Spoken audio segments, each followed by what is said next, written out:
باللہ من الشیطان الرجیم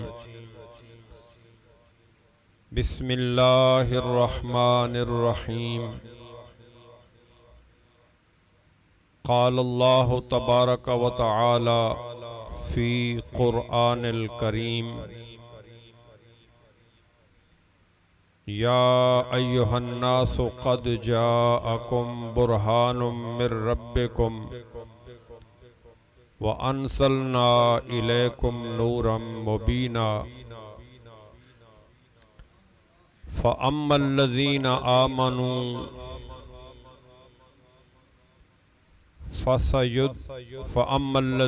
آمَنُوا بِاللَّهِ وَاعْتَصَمُوا بِهِ فَسَيُدْخِلُهُمْ بِرَحْمَةٍ مِّنْهُ وَفَضْلٍ وَيَهْدِيهِمْ إِلَيْهِ صِرَاطًا مُسْتَقِيمًا إِنَّ اللَّهَ وَمَلَائِكَتَهُ يُصَلُّونَ عَلَى النَّبِيِّ يَا أَيُّهَا الَّذِينَ آمَنُوا صَلُّوا عَلَيْهِ وَسَلِّمُوا تَسْلِيمًا الصلاة والسلام عليك يا رسول الله وعلى آلك وأصحابك يا حبيب الله ہو نہ یہ پھول تو بلبل کا ترنم بھی نہ ہو نہ یہ پھول تو بلبل کا ترنم بھی نہ ہو چمنے دہر میں کلیوں کا تبسم بھی نہ ہو تم بھی نہ ہو تو شاہ خوباں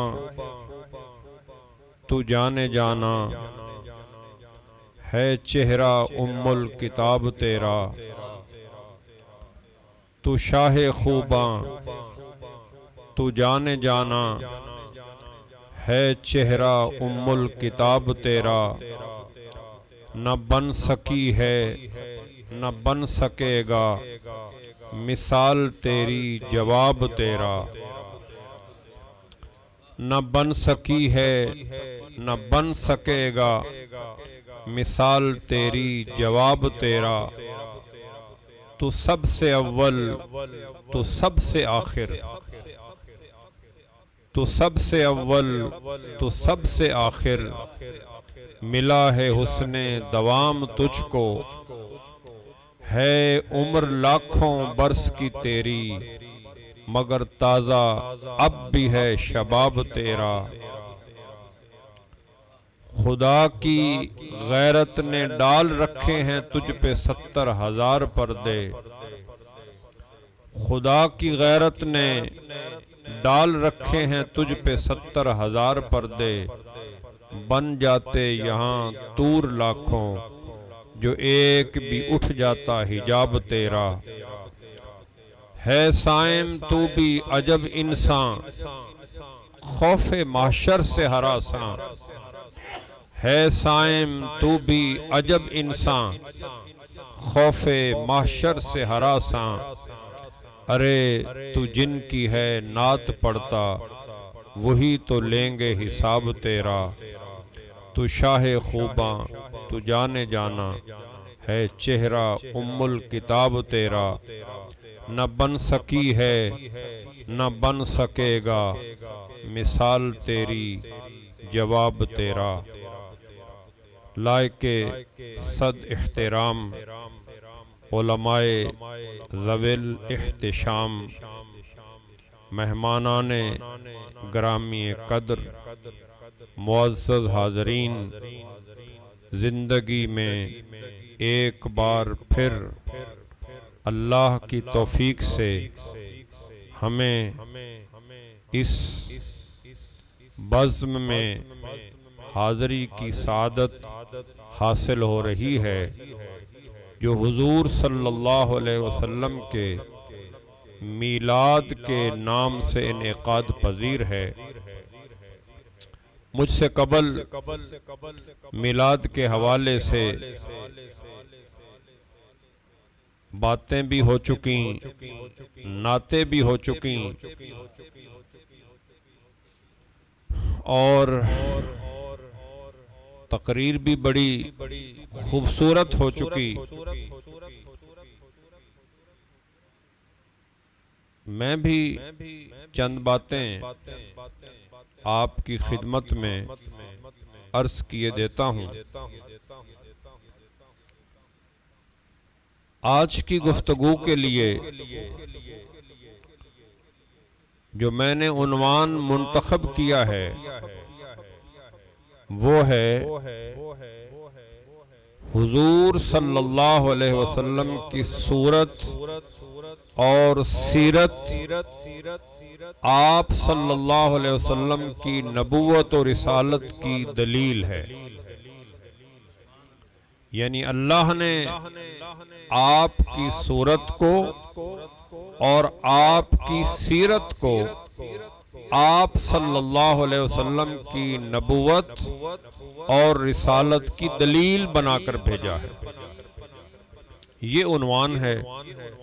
اس پہ مختصر سی گفتگو کریں گے، جس کے لیے میں نے قرآن پاک کی ایک آیت آپ کے سامنے تلاوت کی ہے، جس کے الفاظ میں دوبارہ دہرائے دیتا ہوں. یا ایھا الناس، اے لوگو، قد جاءکم برہان من ربکم، تمہارے رب کی طرف سے ایک دلیل آ گئی. وَأَنزَلْنَا إِلَيْكُمْ نُورًا مُبِينًا، اور ہم نے ایک نور مبین کو تم پر نازل کر دیا ہے. فَأَمَّا الَّذِينَ آمَنُوا بِاللَّهِ، پس جو آدمی، جو لوگ اللہ پر ایمان لے آئیں، وَاعْتَصَمُوا بِهِ، اور نبی رحمت کے دامن کو مضبوطی سے تھام لیں، فَسَيُدْخِلُهُمْ فِي رَحْمَةٍ مِّنْهُ، تو اللہ انہیں اپنی رحمت کی چادر میں ڈھانپ لے گا. وَفَضْلٍ، اور اپنے فضل میں داخل فرما دے گا. وَيَهْدِيهِمْ إِلَيْهِ صِرَاطًا مُسْتَقِيمًا، اور ان کی رہنمائی ایسے سیدھے راستے کی طرف فرمائے گا کہ وہ سیدھا راستہ انہیں اللہ تک پہنچا دے گا. اس آیت مبارکہ میں اللہ نے اپنے نبی کی ذات اور اپنے نبی کی صفات کو آپ صلی اللہ علیہ وسلم کی نبوت و رسالت کی دلیل بنا کر پیش کرنے کے بعد معال، انجام اور اس کا فائدہ بھی بیان کر دیا ہے کہ جب تم نبی رحمت کے دامن سے وابستہ ہو جاؤ گے اور نبی رحمت کے دامن کو مضبوطی سے تھام لو گے تو تم ایسے راستے پہ چلو گے کہ وہ راستہ تمہیں اللہ سے ملا دے گا. یعنی حضور کی ذات اللہ تک پہنچنے اور اللہ سے ملاقات کا ذریعہ اور واسطہ بنا دیا ہے اللہ تبارک و تعالی نے. تو اس آیت مبارکہ میں اللہ نے جو انداز کلام اختیار فرمایا وہ یہ ہے، یا ایھا الناس، اے لوگو. یہ نہیں کہا یا ایھا الذین آمنوا، اے ایمان والو، بلکہ یا ایھا الناس فرما کر یہ بات واضح کر دی کہ اس فرمان عالی شان کا مخاطب پوری انسانیت ہے، صرف ایمان والے نہیں، صرف یہودی یا عیسائی نہیں، صرف مسلمان نہیں، بلکہ انسان وہ چاہے کسی بھی مذہب، کسی بھی عقیدے، کسی بھی نظریے کا حامل ہے، بس جو انسان ہے اللہ ان سب سے مخاطب ہے اور مخاطب ہو کر یہ فرما رہا ہے قد جاءکم برہان من ربکم،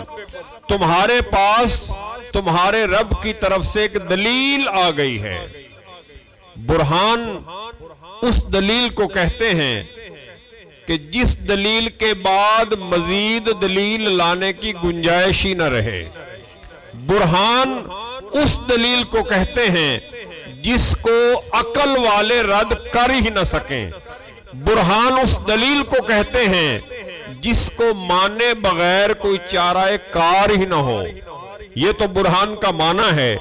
اور برہان کا عام معنی دلیل ہے۔ اب اس دلیل سے مراد کون ہے؟ تو تمام امت کے علماء، صحابہ سے لے کر آج تک سب اس بات پر متفق ہیں کہ یہاں جو اللہ نے برہان کا لفظ فرمایا ہے، یعنی تمہارے پاس تمہارے رب کی طرف سے دلیل آ گئی، تو اس دلیل سے مراد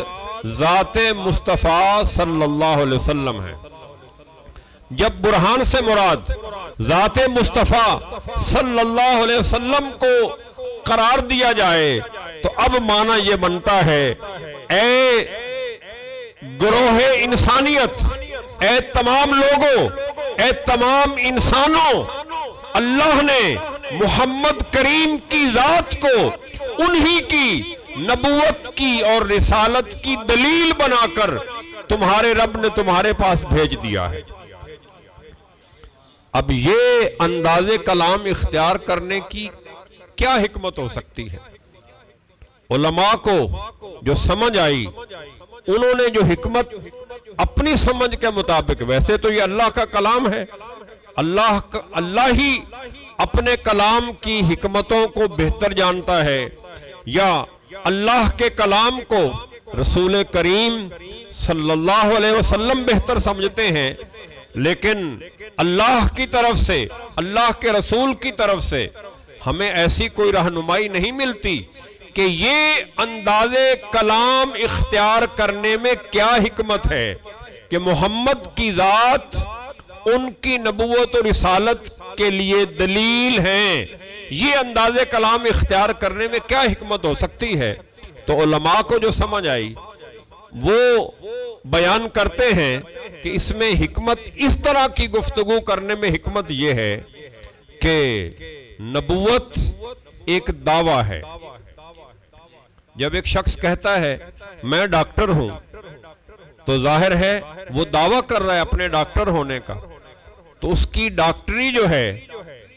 وہ ایسے تو تسلیم نہیں کی جائے گی کہ ایسے ہی کوئی شخص کہہ دے میں ڈاکٹر ہوں اور لوگ مان لیں، ایسا نہیں ہے، بلکہ لوگ اس سے اس کے ڈاکٹر ہونے کی دلیل مانگیں گے۔ ظاہر ہے وہ اپنا سرٹیفکیٹ پیش کرے گا، اپنی سند پیش کرے گا، یا اپنے کام سے منوائے گا کہ بھائی دیکھو یہ ایک پیشہ ہے، یہ ایک فن ہے ڈاکٹری، اور یہ مجھے آتا ہے، تو تب جا کر لوگ مانیں گے۔ یعنی دعوے کے لیے مضبوط دلیل چاہیے، بغیر دلیل کے کسی کا دعویٰ تسلیم نہیں کیا جاتا۔ ایک شخص کہے میں حافظ قرآن ہوں، تو لوگ کہیں گے چلیں پڑھائیں تراویح۔ اگر وہ تراویح میں پورا قرآن سنا دے تو وہ اپنے دعوے میں اس نے دلیل سنا کر دلیل پیش کر دی۔ مطلب یہ ہے کہ کوئی بھی دعویٰ دلیل کے بغیر ماننا ہی نہیں جاتا، دلیل چاہیے دعویٰ کے منوانے کے لیے۔ تو کسی شخص کا نبوت کا دعویٰ یا منصب نبوت کا دعویٰ یہ دلیل چاہتا ہے، اور دلیل کے بغیر اس کو نہیں مانا جاتا۔ لہذا یہی طریقہ کار جاری رہا جناب عیسیٰ علیہ السلام تک آنے والے تمام انبیاء و رسول میں، کہ جب بھی کسی نبی نے نبی ہونے کا دعویٰ کیا تو لوگوں نے اس دعوے کی دلیل مانگی کہ آپ نے اعلان نبوت کیا ہے تو بتائیں تمہارے نبی ہونے کی دلیل کیا ہے۔ تو جب کوئی نبی نبوت کا دعویٰ کرتا، یعنی اعلان نبوت کرتا، لوگ دلیل مانگتے تو اللہ تبارک و تعالی اس نبی کے اوپر کسی نہ کسی معجزے کو نازل فرما دیتا، اور جب لوگ دلیل مانگتے تو وہ نبی کہتا کہ میرے نبی ہونے کی دلیل میرا فلاں معجزہ ہے۔ جیسے بنو اسرائیل کے انبیاء میں حضور سے پہلے تشریف لانے والے نبی حضرت عیسیٰ علیہ السلام انبیاء کی جماعت میں حضور سے پہلے آخری نبی ہیں۔ آپ نے جب آپ کی والدہ آپ کو بنو اسرائیل کے پاس بیت المقدس شہر میں لے کر آئی، لوگوں نے الزام تراشی کی تو آپ کی ماں نے کہا کہ یہ بچہ جواب دے گا، یہ بچہ جواب دے گا۔ لوگ حیران ہوئے، یہ تو ابھی شیر خوار ہے، یہ کیا جواب دے گا؟ تو اس وقت جناب عیسیٰ علیہ السلام نے پہلے اعلان نبوت فرمایا اور پھر اعلان نبوت فرما کر اپنی اس دعوے کو منوانے کے لیے مزید دلیل پیش کی۔ پہلے تو آپ کا کلام پنگھوڑے میں، ماں کی گود میں کلام فرمانا ہی آپ کی بہت بڑی دلیل تھی، جسے قرآن نے یوں بیان کیا، آپ نے فرمایا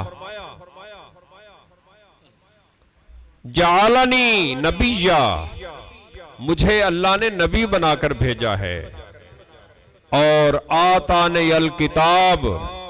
اور مجھے اللہ نے کتاب بھی عطا فرمائی ہے۔ تو اس کا مطلب یہ ہوا، سادہ سی بات ہے کہ جب بھی کوئی شخص دعویٰ کرتا ہے تو اسے اپنے دعوے کو منوانے کے لیے دلیل چاہیے ہوتی ہے۔ اگر وہ دلیل پیش کرنے میں کامیاب ہو جائے تو لوگ اسے مان لیں گے، اور اگر دلیل نہ پیش کر سکے تو لوگ انکار کر دیں گے۔ لہذا انبیاء کی جماعت میں جب بھی جس نبی نے بھی اعلان نبوت فرمایا، لوگوں نے دلیل مانگی تو نبیوں کو اللہ معجزے عطا فرماتا، اور دلیل مانگنے والوں کو نبی اپنا کوئی نہ کوئی معجزہ پیش کر دیتا۔ لہذا جس کے مقدر میں ایمان ہوتا وہ معجزہ دیکھ کر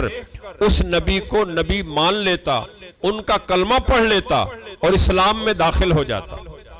یعنی آدم علیہ السلام سے لے کر جناب عیسیٰ علیہ السلام تک آنے والے انبیاء اور رسل میں جس نبی سے بھی اس کی نبوت پر دلیل مانگی گئی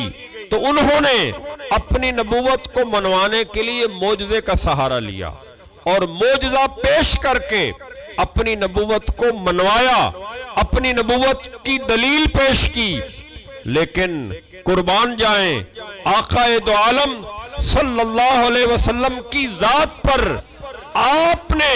انبیاء کی جماعت میں یہ واحد نبی و رسول ہیں، یہ واحد ہستی ہیں جنہوں نے اپنی ذات کو منوانے کے لیے اور اپنی نبوت کو منوانے کے لیے کسی معجزے کا سہارا نہیں لیا۔ آپ کے معجزات بے شمار ہیں، لیکن معجزات آپ سے بعد میں سرزد ہوئے جب مکہ کی سرزمین پر پہلی دفعہ آپ نے کوہ صفا پہ کھڑے ہو کے اعلان نبوت فرمایا، یعنی نبی ہونے کا دعویٰ کیا، تو اس دعوے کے لیے پرانے طریقے کے مطابق اہل مکہ نے بھی آپ سے دلیل چاہی کہ آپ نے نبی ہونے کا اعلان کیا ہے تو پھر اپنی نبوت پر کوئی دلیل پیش کیجئے۔ تو اللہ نے اپنے محبوب پر قرآن کی یہ آیت نازل کرتے ہوئے جو حضرت نے بھی پڑھی تھی، قرآن کی آیت نازل کرتے ہوئے فرمایا محبوب یہاں معجزہ نہیں پیش کرنا بلکہ اپنا کردار پیش کرنا ہے، اپنی ذات کو پیش کرنا ہے۔ جب اہل مکہ نے آپ سے دلیل چاہی تو آپ نے جواب میں یہ ارشاد فرمایا فَقَدْ لَبِسْتُ فِيكُمْ عُمُرًا مِّن قَبْلِهِ أَفَلَا تَعْقِلُونَ۔ اہل مکہ آج سے پہلے مجھے تمہارے درمیان رہتے ہوئے زندگی کے 40 سال بیت گئے، میرا بچپن بھی تمہارے سامنے ہے، میرا لڑکپن بھی تمہارے سامنے ہے، میری جوانی بھی تمہارے سامنے ہے، میرا تم سے معاشرت اختیار کرنا بھی تمہارے سامنے ہے، معاملات کرنا بھی تمہارے سامنے ہے، تجارت کرنا بھی تمہارے سامنے ہے، اور مکہ کی سرزمین پر تمہاری بکریاں چرانا بھی تمہارے سامنے ہے۔ الغرض اہل مکہ میری زندگی کا لمحہ لمحہ، گوشہ گوشہ، چپا چپا تمہارے سامنے ہے۔ دیکھو میں نے زندگی میں تمہارے سامنے 40 سال گزار دیے ہیں، اگر اور تم نے میرے زندگی کے 40 سالوں کو دیکھ کر میرے کہنے پر نہیں، تم نے خود ہی، تمہارے دلوں کی آواز تھی، تمہارے دلوں نے گواہی دی، تمہاری زبان نے اسے بیان کیا کہ تم نے ان 40 سالہ کو دیکھ کر تم نے خود ہی مجھے الصادق بھی کہا ہے، الامین بھی کہا ہے۔ یہ صادق اور امین یہ تم نے خود ہی مجھے لقب دیا ہے۔ اے اہل مکہ، یہ 40 سال اگر میری زندگی کے تمہیں نبویانہ شان کے مطابق دکھائی دیتے ہیں تو مجھے نبی مان لو، اور اگر ان 40 سالوں میں زندگی کا کوئی لمحہ نبویانہ شان کے مطابق نہیں ہے تو پھر تم میری نبوت کا انکار کر دو۔ گویا کہ جناب آدم علیہ السلام سے لے کر جناب عیسیٰ علیہ السلام تک آنے والے انبیاء اور رسول نے اپنی نبوتوں کو منوانے کے لیے معجزات کو پیش کیا، لیکن رسول کائنات صلی اللہ علیہ وسلم نے اپنی نبوت کو منوانے کے لیے اپنی ذات کو پیش کیا، اپنی صورت اور اپنی سیرت کو پیش کیا۔ آخر کیوں؟ وجہ یہ ہے کہ اللہ فرما رہا ہے، یا ایھا الناس، اے لوگو، قد جاءکم برہان من ربکم، تمہارے رب کی طرف سے تمہارے پاس محمد صلی اللہ علیہ وسلم اپنی نبوت کی بھی اور اپنی رسالت کی بھی دلیل بن کر آ گئے۔ تو گویا باقی نبیوں نے اپنے نبوت کو منوانے کے لیے معجزات کو پیش کیا، حضور نے اپنی ذات اور اپنے کردار کو پیش کیا۔ سوال ذہن میں آتا ہے کہ باقیوں نے اپنی نبوت منوانے کے لیے معجزات کا سہارا لیا، حضور نے اپنی نبوت منوانے کے لیے اپنی ذات کو پیش کیا، اپنے کردار کو پیش کیا، اپنی سیرت کو پیش کیا، اپنی صورت کو پیش کیا۔ آخر یہ فرق کیوں ہے؟ وہ بھی اللہ کے نبی ہیں، یہ بھی اللہ کے نبی ہیں۔ فرق یہ ہے، وجہ یہ ہے کہ معجزے کا انکار ممکن ہے، صورت اور سیرت کا انکار کیا ہی نہیں جا سکتا۔ صورت اور سیرت ایسی دلیل ہے کہ اس سے بڑھ کر دلیل ہو ہی نہیں سکتی۔ صورت سے بڑی دلیل ہی کوئی نہیں ہوتی۔ جب آپ کسی کو دیکھتے ہیں، اس کی شخصیت کے خد و خال آپ کے سامنے آ جاتے ہیں، فوٹو دیکھ کر آپ پہچان لیتے ہیں کہ یہ شخص یہ ہے، اور اس کے کردار سے آپ کو پتہ چل جاتا ہے یہ سچا ہے، جھوٹا ہے، اچھے کردار والا ہے، برے کردار والا ہے۔ تو گویا کردار اور صورت یہ وہ دلیل ہے جس کو رد کرنا ناممکن ہے۔ لہذا آپ جانتے ہیں کہ مکہ کی سرزمین پر ابو جہل، عتبہ، شیبہ، ولید اور امیہ بن خلف جیسے بڑے بڑے سرداروں نے آپ کے دشمن ضرور رہے، آپ کے مخالف ضرور رہے، لیکن زندگی کے کسی بھی لمحے میں، کسی بھی مرحلے میں جب بھی آپ کا ذکر آیا، آپ کے دشمنوں نے بھی آپ کو الصادق، الامین کہہ کر، بے عیب کہہ کر، بے غبار کہہ کر آپ کو یاد کیا۔ کہا ہمیں ان کی نبوت سے اختلاف ہے، ہم نے ان کا کلمہ تو نہیں پڑھا، لیکن جو بات حق ہے وہ یہ ہے کہ اختلاف کے باوجود یہ شخصیت اس ماحول و معاشرے میں جہاں جھوٹ کا پھریرا ہے، جہاں بددیانتی عروج پر ہے، جہاں دیگر ساری برائیاں عروج پر ہیں، ہم دشمن ہوتے ہوئے بھی گواہی دیتے ہیں۔ اس شخصیت کو ہم الصادق بھی کہتے ہیں، الامین بھی کہتے ہیں، اور ہم نے اس شخصیت میں کبھی کوئی عیب، کوئی جھول، کوئی نقص، کوئی کجی اور کوئی کمی کبھی دیکھی ہی نہیں ہے۔ یعنی آدم سے عیسیٰ علیہ السلام تک جب نبیوں نے اپنی نبوتوں کو منوانے کے لیے معجزات پیش کیے تو کیا نتیجہ نکلا؟ کسی نے مجنوں کہہ دیا کہ یہ پاگلوں والی بات ہے، کسی نے اسے جادو کہہ دیا۔ آپ جانتے ہیں، ایک مثال کے طور پہ میں پیش کر رہا ہوں کہ جب جناب موسیٰ علیہ السلام اپنی معجزانہ شان کے لائق اپنے معجزے کا اظہار کرتے ہوئے فرعون کے جادوگروں کے سانپوں کو آپ کا عصا بڑا اژدہا بن کر کھا رہا تھا،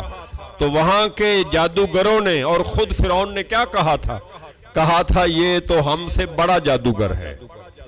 موسیٰ علیہ السلام اپنی نبوت منوانے کے لیے معجزہ پیش کر رہے ہیں اور جواب کیا مل رہا ہے؟ یہ آج کے جادوگروں سے بڑا جادوگر ہے۔ گویا موسیٰ علیہ السلام کے معجزے کو فرعون کے زمانے کے جادوگروں نے جادوگر کہہ کر رد فرما دیا، لیکن رسول رحمت صلی اللہ علیہ وسلم نے معجزات نہیں بلکہ سیرت اور صورت کو پیش کیا، اور سیرت اور صورت ایک ایسی دلیل تھی جس کو آپ کے بڑے سے بڑا دشمن بھی رد نہ کر سکا۔ اور حدیث میں اس کی مثالیں موجود ہیں۔ مثلا آپ دیکھیے کہ یثرب مدینہ المنورہ، مدینہ الرسول صلی اللہ علیہ وسلم، یہ تو آپ کی آمد سے مدینہ بنا ہے اور مدینہ الرسول کہلایا ہے۔ آپ کی آمد سے پہلے تو یہ یثرب تھا، بیماریوں کا گھر۔ اس کے ہم جب تاریخی جغرافیے کو دیکھتے ہیں، آپ کی آمد سے پہلے کے جغرافیے اور تاریخ کو جانتے ہیں، تو تاریخ گواہ ہے کہ یہاں پر مذہبی طور پر یہودیوں کا تسلط تھا۔ یہودیت کی اجارہ داری تھی، ہر بات میں، معاشرت میں، سیاست میں، تجارت میں یہودیوں کو حکومت حاصل تھی، اور یہودیوں کی مرضی کے بغیر کوئی عام سی کمیٹی کا بھی کوئی رکن منتخب نہیں ہو سکتا تھا۔ نبی کریم صلی اللہ علیہ وسلم ہجرت فرما کر مدینہ منورہ تشریف لے گئے، اپنی دعوت اور اپنی تبلیغ کا کام شروع کیا، تو آپ کی دعوت حکیمانہ کو دیکھتے ہوئے بہت سارے لوگ اسلام میں داخل ہونے لگے، اور لوگوں کے اسلام میں داخل ہونے کی وجہ سے جو مذہب یہودیت کو ایک پروٹوکول، ایک اجارہ داری اور ایک مذہبی تسلط تھا، وہ کمزور ہونے لگا، اور معاشرت میں، معاشیات میں، تجارت میں، حکومت میں، سیاست میں ان کی بات کا وزن کم ہونے لگا، اور ان کی بات میں اب وہ دبدبا، وہ روب اور وہ شان نہ رہی جو آپ کی آمد سے پہلے یہودیوں کو حاصل تھی۔ تو مدینہ منورہ کے یہودی پریشان ہو گئے کہ یہ اگر سلسلہ دعوت کا اور تبلیغ کا محمد عربی کی طرف سے چلتا رہا تو ایک وقت آئے گا کہ ہمارا تو یہودیت کا یہاں سے جنازہ نکل جائے گا اور ہمیں تو کوئی پوچھنے والا نہیں ہوگا۔ لہذا وہاں کے سمجھدار یہودی، اب آپ کہیں گے بس کر دوں، ہاں دیکھیں نا، نعتاں 50 سن لو، مولوی دی واری آئے تو جی بس 10 منٹ جی بس، خدا دا خوف کرو مولوی اللہ نال جناب وہ ساڑھے مہربان بھی انہاں دے ہم نوا ہوئے نا، گل تے پوری کر لینے دیو۔ اچھا، تو یہودی فکر مند ہوئے اور فکر مندی میں سر جوڑ کے بیٹھے کہ اس کا کیا علاج کیا جائے کہ یہ دعوت اسلام رک جائے، اور لوگ جو دھڑا دھڑ تیزی سے اسلام میں داخل ہو رہے ہیں اس کے آگے کوئی بند باندھا جائے کہ یہ کام رک جائے اور ہماری اجارہ داری اور ہمارا مذہب یہاں پر حاکم رہے اور ہمارا تسلط رہے۔ تو مشورہ یہ فیصلہ یہ ہوا اس مشورے میں کہ عمر بن حسین یہودیوں کا بہت بڑا عالم ہے، اس کی خدمت میں جاتے ہیں اور اسے کہتے ہیں، وہ مدینہ سے باہر رہتے تھے، اسے جا کر کہتے ہیں کہ حضرت آپ یہاں مزے کے دن گزار رہے ہیں، مدینہ میں بھونچال آ گیا ہے، مذہب یہودیت خطرے میں ہے، ہماری تو کوئی عزت ہے ہی کوئی نہیں وہاں، کہیں ہم سے کسی کام میں کوئی مشورہ ہی نہیں پوچھا جاتا، تو آپ یہاں بیٹھے ہیں، لہذا یہودیوں کی ایک سرکردہ جماعت عمر بن حسین کی خدمت میں پہنچی، اسے ساری رودات سنائی اور کہا کہ یہ ہو رہا ہے۔ تو عمر بن حسین نے کہا اب میں کیا کر سکتا ہوں، میں تو میرے پاس تو کوئی علاج نہیں ہے کہ میں اس کے آگے کوئی رکاوٹ کھڑی کر سکوں، لوگ ان کو مان رہے ہیں تو میں تو کچھ نہیں کر سکتا۔ یہودیوں نے کہا حضرت ایسا نہیں ہے، ہمیں پتا ہے نعوذ باللہ من ذالک محمد نامی شخص وہ ایک ان پڑھ آدمی ہے، آپ بڑے علامہ ہیں، آپ تورات کے بھی حافظ ہیں، انجیل کے بھی، زبور کے بھی حافظ ہیں، آپ تو حبر امہ ہیں، آپ سے بڑھ کر تو اب پوری دنیا میں کوئی علامہ ہے ہی نہیں، علم میں آپ سے آگے تو کوئی بھی نہیں ہے، لہٰذا آپ مہربانی کریں ہماری درخواست پر مدینہ منورہ تشریف لائیں اور وہاں پہ محمد عربی نامی نبوت کے دعویدار سے نعوذ باللہ صلی اللہ علیہ وسلم آپ اس سے بات کریں، ہمیں پتا ہے کہ علم میں آپ آگے ہیں وہ پیچھے ہے، جب آپ اس سے بات کریں گے دلائل پہ بات ہوگی تو نعوذ باللہ وہ ناکام ہوں گے، آپ کامیاب ہوں گے، جب لوگ دیکھیں گے تو لوگ خود بخود ہی ان سے پیچھے ہٹ جائیں گے۔ یہ فیصلہ ہوا، عمر بن حسین نے کہا ٹھیک ہے تم چلو میں آتا ہوں۔ عمر بن حسین یہودیوں کا بڑا عالم، حبر امہ یہود، اس نے تیاری کی، جتنی بھی دستیاب کتابیں اس کے پاس موجود تھیں سب کی گٹھڑی باندھی، اپنے تلامذہ، اپنے شاگردوں کو، اپنے ساتھیوں کو، اپنے عوان و انصار کو ساتھ لیا، ارادہ رکھتا ہے حضور سے بات کرنے کا، حضور سے مناظرہ کرنے کا، اور حضور سے مناظرے کے ذریعے حضور کو ناکام کر کے خود اور اپنے مذہب یہودیت کو کامیاب کرنے کا ارادہ رکھتا ہے۔ یہ ارادہ لے کر اپنے گھر سے چلتا ہے، مدینہ منورہ پہنچتا ہے، گلیوں سے گزرتے ہوئے پھر مسجد نبوی کے دروازے پہ پہنچتا ہے، اور مسجد نبوی پہ پہنچتے ہی اس کی نگاہ حضور نبی کریم صلی اللہ علیہ وسلم کے چہرے پہ پڑتی ہے تو وہ آپ کو ٹکٹکی باندھ کے دیکھ بھی رہا ہے اور آپ کی جانب بڑھ بھی رہا ہے، بڑھتا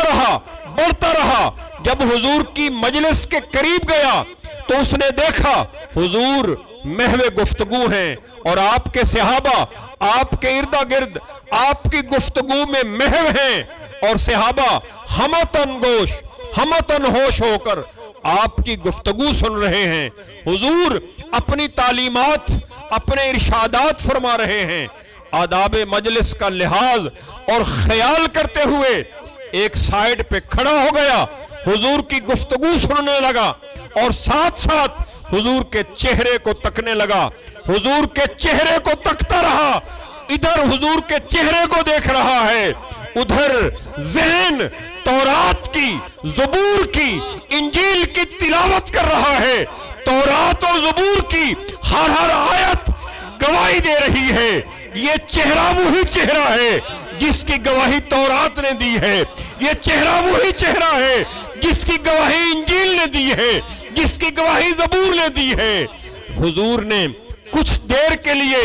کلام میں وقفہ فرمایا، حضور خاموش ہوئے، بس وہ خاموشی کا انتظار کر رہا تھا، جو ہی آپ خاموش ہوئے یکا یک کہہ اٹھتا ہے اشہد ان لا الہ الا اللہ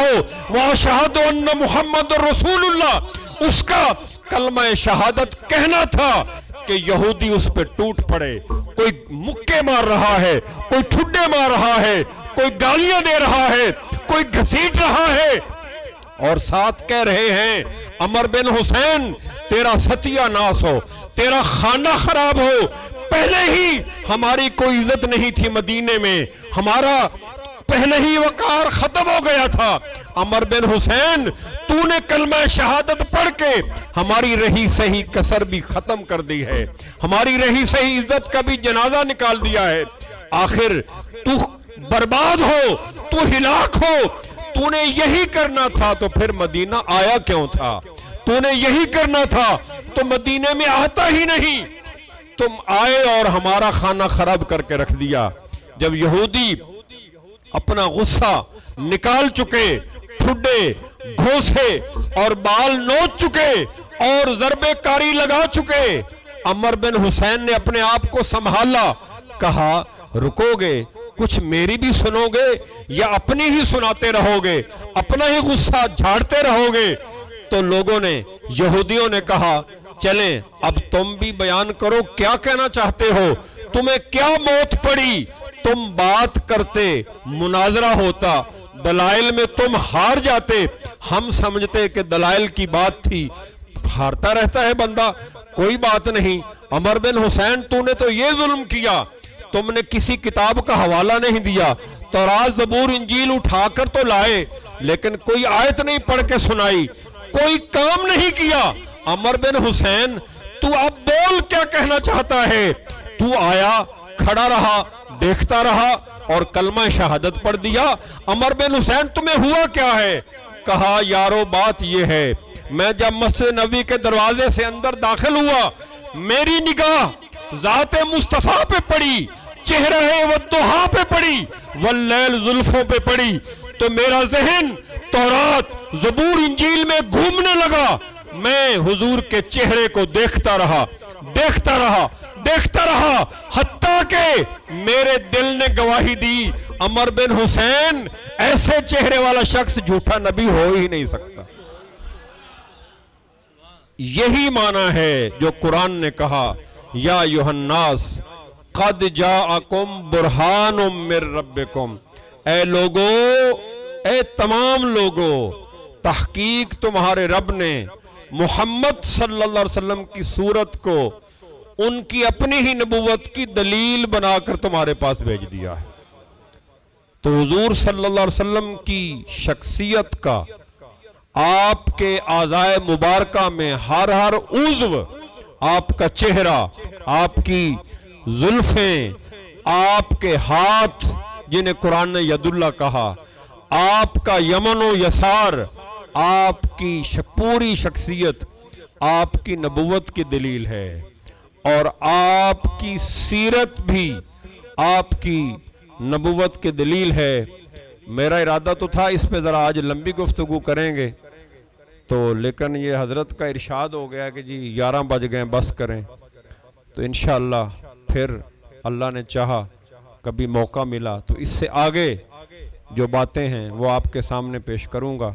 وآخر دعوانا ان الحمدللہ رب العالمین.